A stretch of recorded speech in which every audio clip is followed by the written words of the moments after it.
ಪೂಜೆ ಮುಕ್ತಾಯ ಮಾಡಿಕೊಂಡು ಇನ್ನೇನು ಗದಿಗೆ ಮೇಲೆ ಆಸೀನರಾಗಿರ್ತಾರೆ. ಪೂಜೆ ಮುಕ್ತಾಯ ಆಗಿರ್ತದ. ಒಬ್ಬ ಶ್ರೀಮಂತ ಭಕ್ತ, ಒಬ್ಬ ಬಡ ಭಕ್ತ. ಒಬ್ಬನು ಶ್ರೀಮಂತ ಭಕ್ತ, ಇನ್ನೊಬ್ಬ ಬಡ ಭಕ್ತ. ಮೊದಲಿಗೆ ಯಾರು ಬಂದ್ರು ಅಂದ್ರೆ ಶ್ರೀಮಂತ ಭಕ್ತ ಅನ್ನ ಪ್ರಸಾದವನ್ನು ತಂದ. ಗುರುಗಳು ಒಳಗೆ ಪೂಜಾ ಮುಕ್ತಾಯ ಆಗ್ತಿತ್ತು. ಶಿಷ್ಯಾಗ ಕೇಳಿದ್ರು, ಯಪ್ಪ ಶಿಷ್ಯ, ಗುರುಗಳ ಪ್ರಸಾದ ತಂದೀನಿ, ಅಜ್ಜವ್ರಿಗೆ ಪ್ರಸಾದ ಅರ್ಪಣೆ ಆಗ್ಬೇಕಂದ್ರು.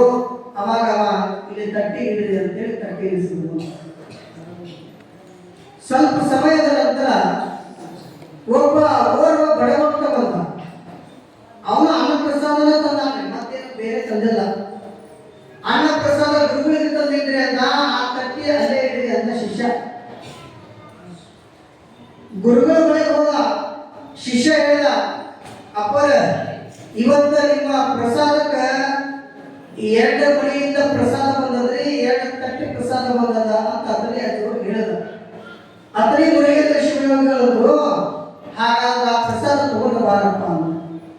ಬಲಗಡೆ ಒಂದು ಪ್ರಸಾದ, ಎಡಗಡೆ ತಟ್ಟಿ ಒಳಗೆ ಪ್ರಸಾದ. ಗುರುಗಳ ಜ್ಞಾನ ದೃಷ್ಟಿಯಾಗಿರುತ್ತೆ ನೋಡಿದ್ರು.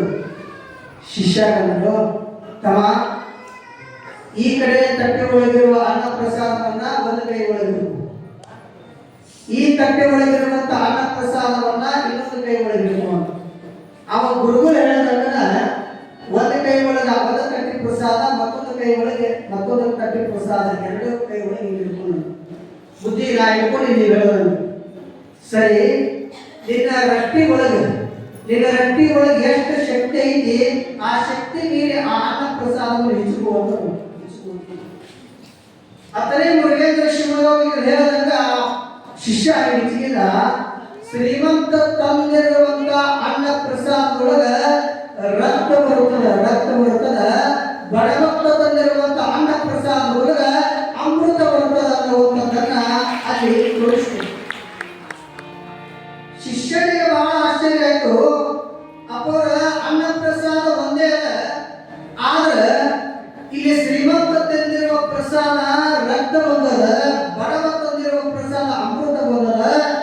ಇದರ ವಿಚಾರ ಎಂದು ಹೇಳಬೇಕು ಅಂದಾಗ ಅತನೇ ಮುರುಗೇಂದ್ರ ಶಿವಯೋಗಿಗಳು ಹೇಳಿದ್ರು, ತಮ್ಮ, ಶ್ರೀಮಂತ ತಂದಿರುವ ಅನ್ನ ಪ್ರಸಾದದ ಹಿಂದಿನ ದುಡಿಮೆ ಹಾಕದ ಅಂದ್ರೆ ಅದು ಶುದ್ಧವಾಗಿದೆ. ಬಡಭಕ್ತ ತಂದಿರುವಂತ ಪ್ರಸಾದ ನಿಯತ್ತು ದುಡಿಮೆ ಸತ್ಯಾಂಶ ಇದ್ದ ಕಾರಣ ಇಲ್ಲಿ ಅಮೃತ ಬಂದದ, ಅಲ್ಲಿ ರಕ್ತ ಬಂದದ. ಅದಕ್ಕಾಗಿ ಇದೇ ವ್ಯತ್ಯಾಸ. ಈ 2 ಪ್ರಸಾದ ಬೇಡ ಅಂತ ತಿರಸ್ಕಾರ ಮಾಡಿ ಅವತ್ತು ಲಿಂಗೈಗೆ ಏರಿಸಿರುವಂತಹ ಆ ಬಿಲ್ಪತ್ರೆಯನ್ನು ಸ್ವೀಕಾರ ಮಾಡಿ ಅಂದಿನ ಪ್ರಸಾದವನ್ನು ಮುಕ್ತಗೊಳಿಸ್ತಾರೆ ಅದಕ್ಕೆ ಮುರುಗೇಂದ್ರ ಶಿವಯೋಗಿ. ಹಾಗೆ ನಾವು ತಿಳ್ಕೋಬೇಕಷ್ಟ, ನಮ್ಮ ನಿತ್ಯದ ದುಡಿಮೆ ಸತ್ಯ ಶುದ್ಧ ಕಾಯಕ ಯಾರಲ್ಲಿರುತ್ತೆ ಅದು ಭಗವಂತನಿಗೆ ಅರ್ಪಣೆ ಆಗ್ತದೆ ಅನ್ನುವಂಥ ಮಾತುಗಳನ್ನು ಗುರುವ ಪೀಠಿಕೆಯಲ್ಲಿ ಸರ್ವಜ್ಞ ಮೂರ್ತಿಯು ಕೂಡ ಅನ್ನ ದೇವರುಗಳ ಮುಂದೆ ಅನ್ಯ ದೇವರು ಮುಂದೆ ಈ ಜಗದೊಳಗೆ ಅನ್ನವೇ ದೈವವೆಂದ ಸರ್ವಜ್ಞ ಅನ್ನುವಂಥ ಮಾತನ್ನ ಬಹಳ ಸುಂದರವಾಗಿ ಹೇಳಿಕೊಂಡು ಬರ್ತಾರೆ. ಇಂಥ ಅನ್ನದ ಮಹತ್ವವನ್ನು, ಇಂಥ ಪ್ರಸಾದದ ಮಹತ್ವವನ್ನು ಸಿದ್ಧಾರೂಢರಿಗೆ ಕಾಶಿಯಿಂದ ಆಗಮಿಸುತ್ತಿರುವಾಗ ಅಲ್ಲಿ ವಿಜಯನಗರದ ಪಕ್ಕದಲ್ಲಿ, ವಿಜಯನಗರದ ಇದು ಅಲ್ಲ ಕಾಶಿ ಸಮೀಪ, ವಿಜಯನಗರದ ಪಕ್ಕದಲ್ಲಿ ಯಕ್ಕುಂಡ ಅನ್ನುವಂಥ ಒಂದು ಗ್ರಾಮದೊಳಗೆ, ಆ ಯಕ್ಕುಂಡ ಗ್ರಾಮದಲ್ಲಿ 11 ಜನ ಬೈರಾಗಿಗಳು ಮತ್ತು ಸಿದ್ಧಾರೂಢರೊಂದಿಗೆ ಅನ್ನ ವಿಷಯವನ್ನು ಕುರಿತು ಅದ್ಭುತವಾದಂಥ ಜ್ಞಾನದ ವಾದ ಸಂವಾದ ಆಗ್ತದೆ. ಆ ವಿಚಾರವನ್ನ ನಮ್ಮ ಗಾಯಕರ ನಂತರ ನಾವು ನಿಮ್ಮನ್ನೆಲ್ಲ ತಿಳಿಯುತ್ತೇವೆ. ನಿನ್ನ ಚರಣ ಕಮಲಗಳಿಗೆ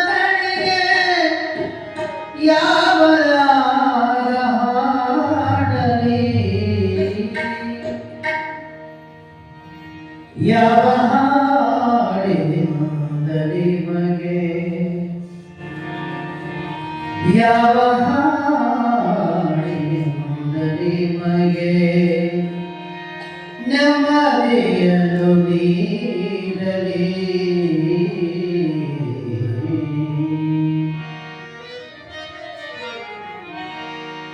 ನಿನ್ನ ನುಡಿಯ ಬಾಗಿಲಲ್ಲಿ ಯಾವ ಹಾಡ ಹಾಡಲಿ, ನಿನ್ನ ನುಡಿಯ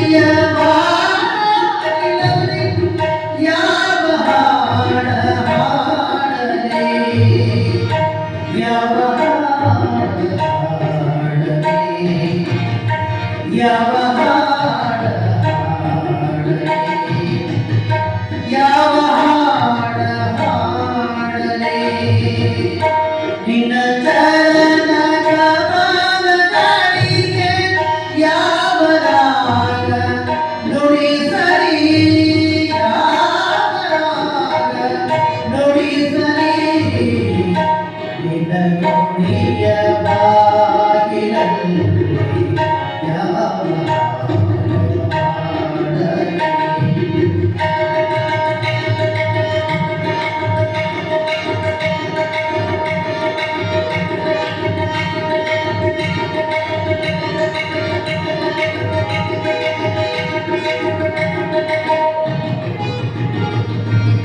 ಹುಟ್ಟಿನಿಂದ ಬೆಳೆದು ಬಂದೆ ಹುಟ್ಟಿನಿಂದ ಬೆಳೆದು ಬಂದೆ ನಟ್ಟು ಯಾಗೆ ಮರೆಯಲಿ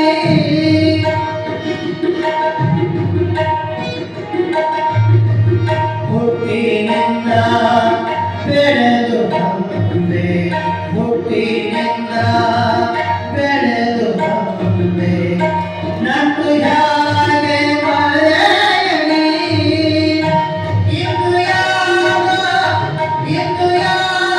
ಹೆಸರಿನಿಂದ ಇಂದು ಯಾವ ಹೆಸರಿನಿಂದ ನಿನ್ನ ಕೂಗಿ ಕರೆಯಲಿ ನಿನ್ನ ಕೂಗಿ ಕರೆಯಲಿ ನಿನ್ನ ನುಡಿಯ ಬಾಗಿಲಲ್ಲಿ ಯಾವ ಹಾಡ ಹಾಡಲಿ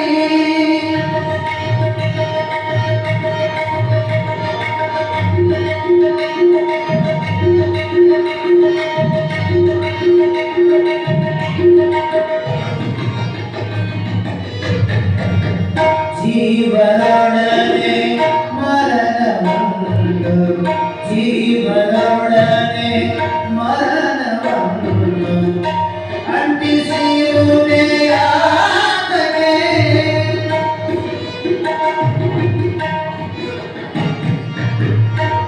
ಜೀವನೊಡನೆ ಮರಣವನ್ನು ಜೀವನೊಡನೆ ಮರಣವನ್ನು ಅಂಟಿಸಿರುವೆ ಆತಗೆ ಸುತ್ತಮುತ್ತ ಪ್ರೀತಿಯ ಹೆಡೆಯ ಸುತ್ತಮುತ್ತ ಪ್ರೀತಿಯ ಹೆಡೆಯ ಸಂಶಯದೇ ನಂಬಿಕೆ ಸಂಶಯದೇ ನಂಬಿಕೆ ನಿನ್ನ ನುಡಿಯ ಬಾಗಿಲಲ್ಲಿ ಯಾವ ಹಾಡ ಹಾಡಲಿ ಯಾವ ಹಾಡ ಹಾಡಲಿ ಯಾವ ಹಾಡ ಹಾಡಲಿ ಯಾವ ಹಾಡ ಹಾಡಲಿ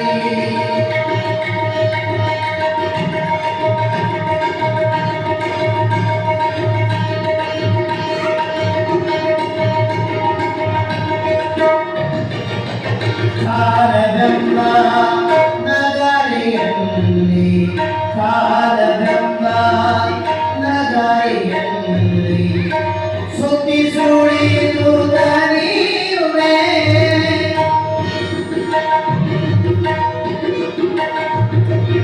ಕಾಲವೆಂಬ ನಗರಿಯಲ್ಲಿ ಕಾಲವೆಂಬ ನಗರಿಯಲ್ಲಿ ಸುದ್ದಿ ಸುಳಿದು ದಣಿಯುವೆ ಅಲ್ಲಿ ನಿಲ್ಲದಿರದು ಅಲ್ಲಿ ನೀನು ನಿಲ್ಲದಿರದು ಒಳಗ ನೀನೆ ಅಲೆಯುವೆ ಒಳಗ ಅಲೆಯುವೆ ನಿನ್ನ ಚರಣಗಳಿಗೆ ಯಾವ ರಾಗ ನುಡಿಸಲಿ ಯಾವ ಹಾಡಿನಿಂದಲೇ ಬಗೆ ಯಾವ ಹಾಡಿನಿಂದಲೇ ಬಗೆ ನೆಮ್ಮದಿಯನು ನೆಮ್ಮದಿಯನು ನೆಮ್ಮದಿಯನು ನೀಡಲಿ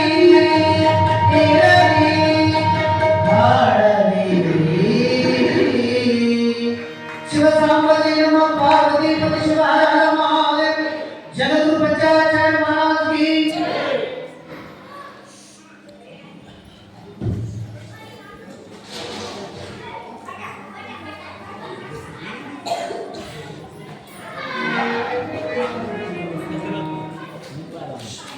ಸಿದ್ಧಾರೂಢ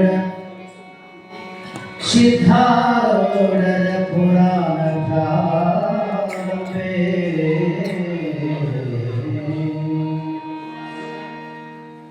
ಪತಿರಥ ಮಹಿಮಾ ಭೋದೆ ಭೋದೆ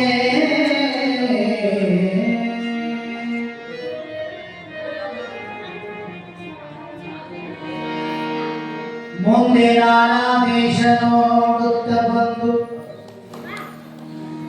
ಮುಂದೆ ನಾನಾ ದೇಶ ನೋಡುತ್ತ ಬಂದು ಕೃಷ್ಣಯಾದರಗೆ ಚಂದನೆಂಪಗಿರುಗದ ಮಹಿಮೆಯ ಬೇಡದ ಭಕ್ತರಿಗೆ ಬೇಡದ ಭಕ್ತರಿಗೆ ಬೇಡದ ಭಕ್ತರಿಗೆ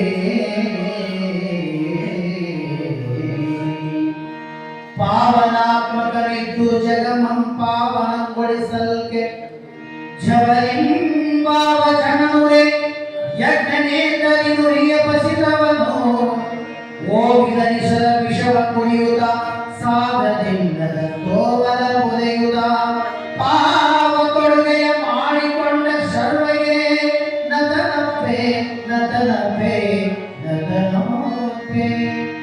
ಬಳಿಕ ಮಲ್ಯಂ ವಿಜಯನಗರದ ಕೊಡೆದ ಕೋಟೆಗೆ ಸಾರುತ್ತ ಭೂಪರೊಳಗೆ ಬೆಳೆದ ಪ್ರತಾಪ ಸಿಂಹನು ಸಿಂಗದಾಶಣವಂ ಸಿಂಗದಾಶಣವಂ